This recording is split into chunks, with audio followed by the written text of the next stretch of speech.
Welcome back. Today I'll be going over Lisa Marie Presley's book, From Here to the Great Unknown. Today I'll be going over chapter 5. Lisa said the first time she met Michael Jackson, she was about 6 years old. The Jackson 5 were performing in Las Vegas down the street from where Elvis held his residency, and she went backstage to meet them. Lisa said Jackson would later make attempts to meet Lisa again. When she was about 15 or 16, Jackson left messages with Priscilla asking her to meet for dinner. Lisa questioned her mom when she saw messages, quote, "Mom, what the F are you doing? Why is Michael Jackson calling you?" Lisa says she didn't know that at the time Jackson was hoping Priscilla would bring Lisa with her, but he didn't want to outright ask to avoid coming off as strange. A few years later, when Lisa was working for Jerry Schilling, Jackson tried to contact Lisa through a business cohort, John Branca. John had helped Jackson buy the Beatles catalog and was now working for Elvis's estate. She said this was right before she and Danny wed, so nothing materialized. She said Jackson told her later when he saw the People magazine cover of Lisa's wedding to Danny, it devastated him. She said her first memory of meeting Jackson was in 1993 after she did the demo tape. He asked to meet to discuss the demo tape, and she said she didn't want to go at first. Prince had wanted to meet her too, but she, quote, didn't want to be someone else's project. But she agreed to meet Jackson anyway. Lisa said she was surprised to see Jackson arrive to their meeting alone and described him as, quote, really subdued and extremely nice. Danny asked everyone to leave the room so Lisa and Jackson could talk. Lisa doesn't say who else was there in the room. She said they exchanged numbers and afterward he would call her. She said they would talk for a long time on the phone, and she figured he was calling often because he was lonely and needed someone to talk to. She had no idea that he was seeking out more than friendship. Lisa was living in Clearwater, Florida at the time and was still working hard at Scientology. She said she was sober and wasn't even taking over-the-counter painkillers. After some time, Jackson invited Lisa to Atlanta to see him, and she flew out with her assistant, who happened to be Danny's brother's wife. Lisa said when she was in Atlanta, she spent time with Michael alone, going to places like amusement parks.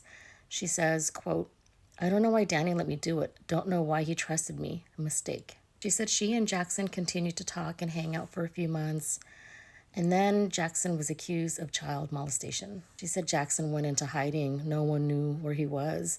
She let his people know that she was there for him if he wanted to talk. It worked because she said he called her every other day, and she was one of very few people who was privy to his whereabouts. Lisa said Jackson went to Switzerland into rehab for a prescription painkiller addiction. Shortly after he returned to Los Angeles, the Northridge earthquake struck. So the Northridge earthquake happened on Monday, January 19th, 1994 at 4:30 a.m., and it registered 6.7 on the Richter scale. I didn't live anywhere near Northridge at that time, but I remember waking up to the entire house shaking. It was scary. Anyway, Lisa said she heard that Jackson had jumped out of bed and drove to the airport and flew to Las Vegas, still in his pajamas. He was terrified of earthquakes, and Lisa thought the story was so funny. He invited Lisa to Las Vegas, so she took the kids with her, as well as her sister-in-law again. She stayed at the Mirage where he was staying. She said they had separate rooms, but every night she would hang out in his room. She said they spent several nights talking, watching movies, and opening up about their lives. Lisa said that week Michael truly let her into his world, something he rarely did. And they formed a deep connection because she understood him and didn't judge him. She said they bonded over their shared unconventional lives, and it was inevitable that they would feel a connection. What started as a 2-day trip turned into 8 days. She said nothing physical happened between them, but, quote, the connection was so insanely strong. No one had ever seen this side of him. He wasn't that high-pitched, calculated thing. That was an act. Lisa doesn't elaborate on her choice of using the words calculated thing, but it makes me think of what Priscilla said in her new book. about Jackson. Priscilla, called Jackson a manipulative man. Anyway, at one point, Danny showed up looking for Lisa and Michael, and she said he was banging on doors, and when he finally found her, she told him she was just being Michael's friend and he should leave them alone. She told Danny to go home, and he did. Lisa said the last night she was there in Vegas with Jackson, he called her into his room. He asked her not to look at him because he had something to tell her. Then he turned out the lights. He told her, quote, I don't know if you've noticed, but I'm completely gone in love with you. I want us to get married and for you to have my children. Then he played a song for her. She doesn't say which one. And then he told her she didn't have to give him an answer, but he really wanted to be with her. She was speechless, and she told him how flattered she was, but she didn't know what else to say. Lisa said by then she was in love with him too, and she had already told him her marriage to Danny was in, quote, serious trouble. So I think it's really odd that she didn't really mention any trouble other than him like smoking weed and doing mushrooms. But I mean, I can't imagine that would be the breaking point. Anyway, Lisa said she held it together until she got back to her own room. Then she lost it. She just sat on the closet floor asking herself, what just happened? She wanted to tell Jackson she felt the same way about him, but first she had to tell her husband. Lisa and Jackson flew back to LA together on a private plane. He told her he would leave the decision about their fate up to her and he'd call her. Lisa said whenever she would see Jackson, she would get dressed to the nines, hair done, nails done, the works. Now Riley's talking. Riley says Lisa had a habit of biting her nails. In fact, she would, quote, bite her nails almost to the cuticle and they'd be bloody. Lisa would get her nails done so that Jackson wouldn't see them in their natural state. Riley says Lisa wanted Jackson to think she was the perfect woman, so she hid things from him like her smoking habit. But Riley says Jackson didn't require Lisa to be perfect and that he preferred her natural bitten nails. Now Lisa's talking. Lisa arrived home from the airport and Danny was sleeping in bed. He asked her to get into bed with him, but she said, quote, actually, I can't do that. And she walked out of the room. Danny followed her and asked what happened. She told him Jackson wanted her to leave him and Jackson wanted to marry Lisa and he wanted her to have his children. Danny asked her what her response to that was and she said, I said nothing. And Danny said, that's it then. That's it. Forget it. And with that, he packed his bags, got the dog, and drove off. It was over. When she told Jackson it was over, he was so happy. He sent giant baskets of flowers to her. And then they started dating. Lisa said Jackson told her he was still a virgin. She said he had, quote, a thing with Brooke Shields, which wasn't physical outside of a kiss. And she said he told her Madonna tried to hook up with him once, but nothing happened. Lisa said she was nervous to initiate anything as far as physical intimacy because she didn't want to make the wrong move. She said Jackson kissed her first. She thought he would want to wait until marriage for all the physical stuff, but she was shocked when he, quote, instigated everything, and he told her he didn't want to wait. Now Riley's talking. Riley says she was in a Clearwater, Florida hotel room when she learned of her parents divorcing. She cried hysterically because she thought that the divorce meant Danny wouldn't be her dad anymore. Riley remembers that same day Ben, who loved playing with Lisa's makeup, found one of her red lipsticks and drew a long line on the wall.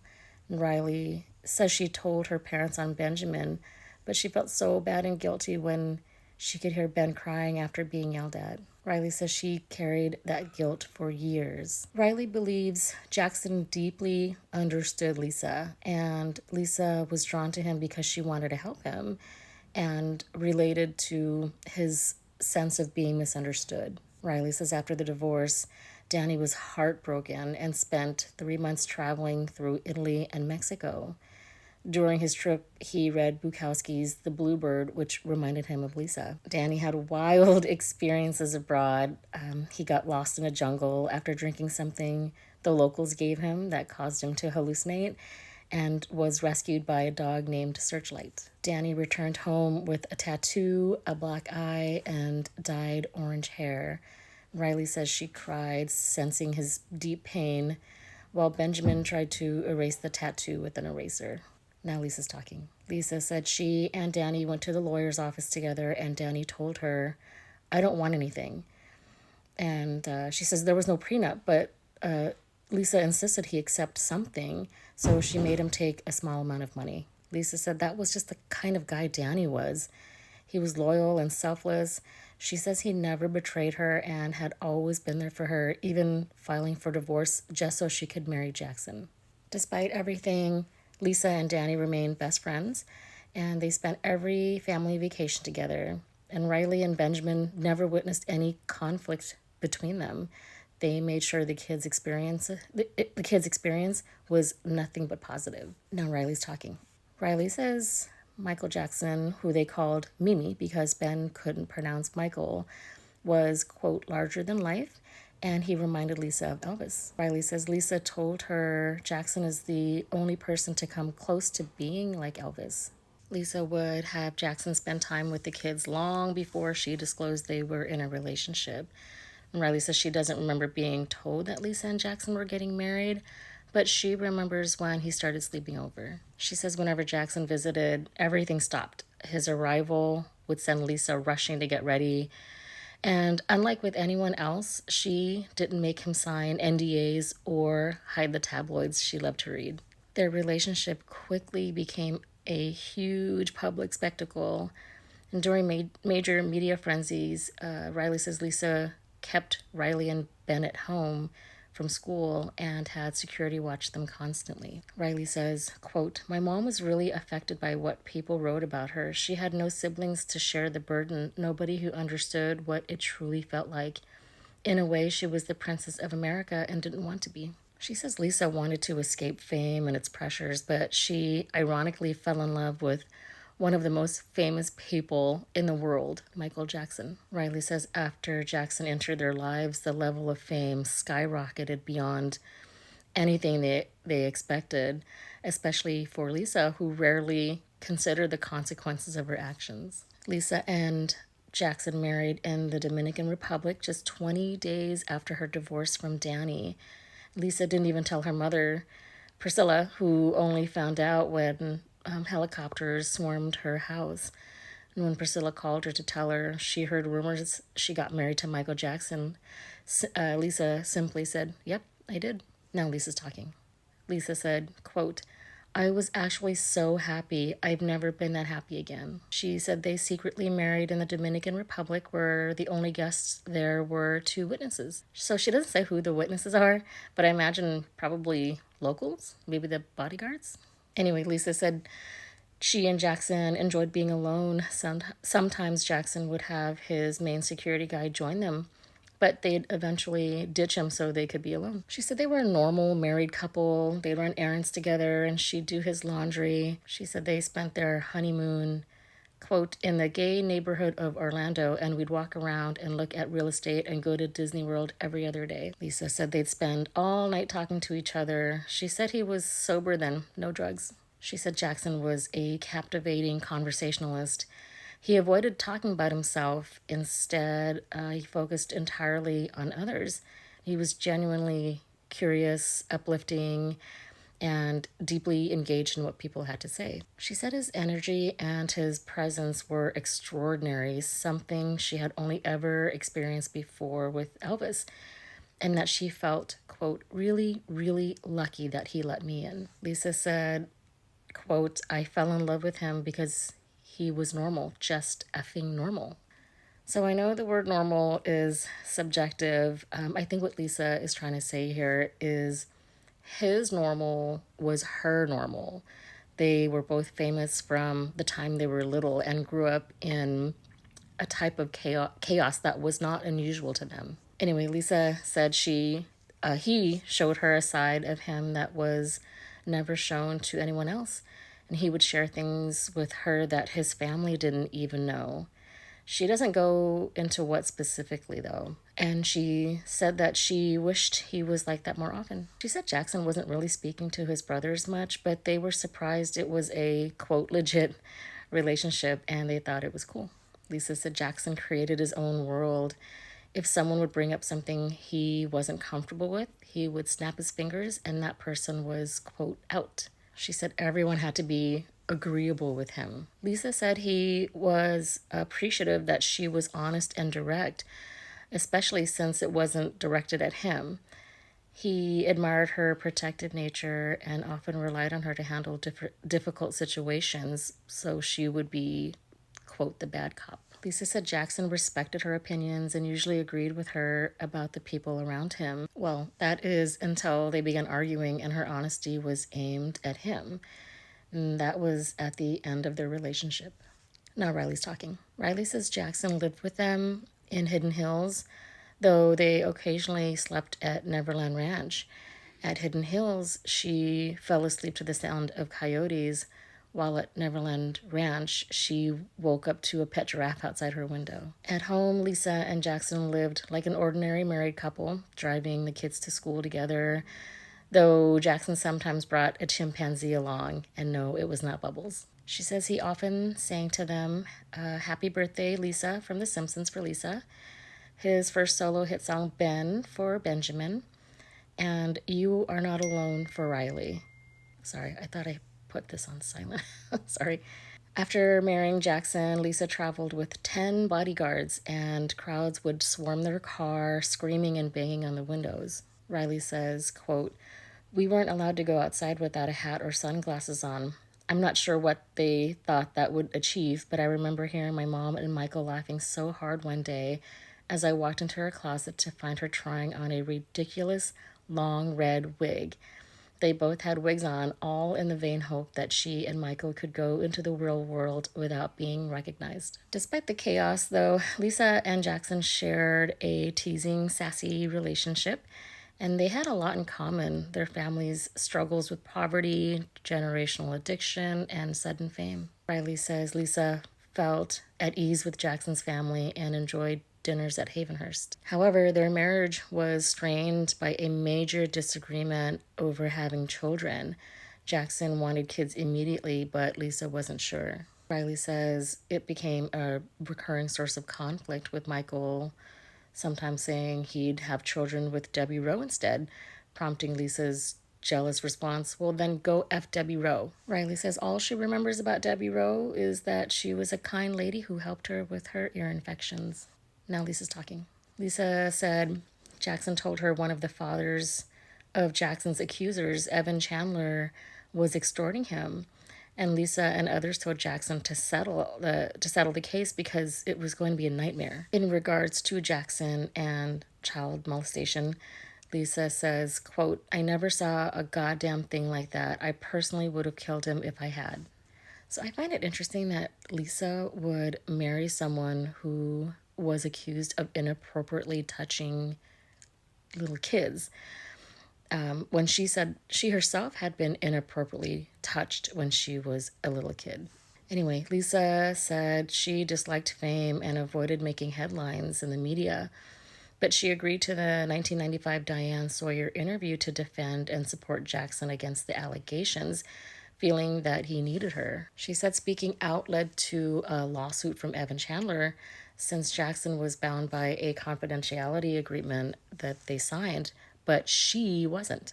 She said the case reached the deposition stage, but she ultimately won. During that time, as Jackson worked on his History album, Lisa was often with him in the studio. She said it was clear the pressure was getting to him, and she began to notice changes in him. Now Riley's talking. Riley says for about a year, Lisa and Jackson's relationship was blissful, but it soon deteriorated as Lisa began to suspect he was using drugs. Lisa told Riley that Jackson's secrecy reminded her of Elvis's behavior, and she believed Jackson was hiding an addiction. Riley says Lisa was strongly anti-drug at the time. Lisa's questions about Jackson's use created tension and frequent fights, and Jackson would ice Lisa for days, give her the cold shoulder. Riley says their tempers clashed, leading to explosive arguments, including one where someone threw a plate of fruit at someone. Over time, both became increasingly paranoid and influenced by people, quote, whispering in their ears. Riley says, quote, during the 1994 MTV Video Music Awards, Lisa, she had no idea he was going to kiss her until right before it happened. Eventually, the thought crept into her mind, did he just do that for press? Was he just another version of her first love who had sold photos from the park? The thought frightened Lisa, making her question whether Jackson was only interested in her because she was Elvis's daughter. Riley says Lisa's trust in him faded, and she sensed he no longer trusted her either, believing she had discovered his addiction. Lisa's suspicion of those around them deepened, and when Michael vanished for several days with no one willing to tell her where he was, her fears only grew. Now Lisa's talking. Lisa said Jackson started going to the doctors often, and when she would pick him up, he'd be, quote, really out of it, and she suspected it was Demerol shots. Jackson told her he needed these shots because of his scalp injury, but she knew there was more to the story. One of his family members, she doesn't say who, told her it was a, quote, pill habit. Jackson was scheduled to do a huge HBO show. His makeup artist, Karen, had told Lisa he didn't want to do it, so he faked a fall and was taken to the hospital. Lisa flew to New York, where he was hospitalized, and stayed with him every day. She would ask him what was wrong, and he would give her a different answer every time. Jackson's mother was at the hospital too, along with his team, including his personal anesthesiologist. And she said this was a huge red flag since hospitals provide their own. No one has their own personal anesthesiologist. At first, she couldn't figure out what was happening, but soon realized Jackson needed someone present who could legally administer the drugs. Lisa said she asked a security guard to let her into his bathroom to see what he was taking, and a family member even suggested she get a urine sample to test, but she didn't. She said Jackson became defensive and angry when she started asking questions. And she told him, quote, what's really going on here? If you have a problem, I'll go with you to rehab. His doctor, she doesn't say his name, but she says his doctor then began threatening her to stop prying. And when she said she was only trying to help her husband, the doctor and Jackson met privately in Jackson's room. Afterward, the doctor told Lisa that Jackson wanted to speak to her. And when she entered the room, Jackson said, quote, you're causing too many problems here. They're going to take you to the airport. You need to go home until I'm done. I'll see you when I get back. She said she flew back home and she hoped he would follow, but he didn't. And not long after, she filed for divorce. Now Riley's talking. Riley says someone had told Lisa that Michael planned to file for divorce and that it would be better if she did it first. Lisa later explained to Oprah in 2010 that she decided to leave because the growing presence of drugs and doctors terrified her. It reminded her too much of what she'd experienced with Elvis. So Lisa filed for divorce. Riley says, in reality, though, Jackson never intended to end the marriage. She says it was a tragic misunderstanding, like Romeo and Juliet. Jackson was deeply hurt, and although Lisa repeatedly tried to reach out through calls and letters, he wouldn't respond. She often said that's how she learned to, quote, ice people from Michael Jackson himself. Eventually, they started talking again and fell into an on and off, quote, toxic relationship. Jackson told her he planned to marry Debbie Rowe because he wanted children. Their divorce was finalized in August 1996, and Jackson married Debbie 3 months later. Riley says still, though, Lisa and the kids continued visiting Neverland frequently. Riley says she was never sure what was really going on between Lisa and Jackson at that point, whether they were still involved or not, but they spent a lot of time there. Now Lisa's talking. Lisa said she and Jackson went back and forth for years. He really wanted to have children with her, but she didn't want to. And I'm going to quote her here. I knew he ultimately wanted to be the only caretaker of his children. Michael wanted to control things. He didn't want a mother influence or any other influence. In fact, I figured that Michael would have me have the children and then dump me, get me out of the picture. Lisa said she could read him effortlessly. She understood him completely because they spent so much time opening up to each other and sharing everything. And she knew his personality well. He had a very controlling nature. One time during a phone call, she called him a snake because she didn't know what he was going to, quote, crawl out from under. He said, "Oh, that's great. I call home and talk to my wife, and she tells me I'm a snake." She said, "Well, yeah, you are." Now Riley's talking. Riley says in 1997, Lisa brought the family to South Africa to see Jackson perform for the last time. On the way there, their private plane nearly crashed, which Lisa took as a bad omen. After the trip, she decided to end things with Jackson for good, recognizing the relationship was not healthy for her. Riley says years later, Jackson called Lisa sounding impaired. She says he didn't sound sober.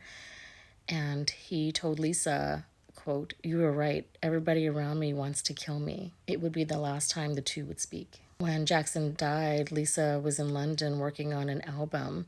She later told Oprah that Jackson often feared ending up like Elvis and that he frequently asked her about her father's death. When, how, where, why. He said, quote, "I feel like I'm going to end up the same way." At his funeral, Lisa stayed by his coffin long after everyone left, just as she had with Elvis. Riley says Lisa, quote, told Oprah that she didn't think she could make peace, that it was more like she wanted to apologize for not being around. Riley says for months after Jackson's death, Lisa told Riley she communicated with Michael in her dreams. That's it for chapter 5. Stay tuned for chapter 6. This chapter will detail Riley and Benjamin's upbringing with Lisa Marie, Lisa Marie's marriage to Nicolas Cage and Michael Lockwood, and the birth of the twins. I'll see you then.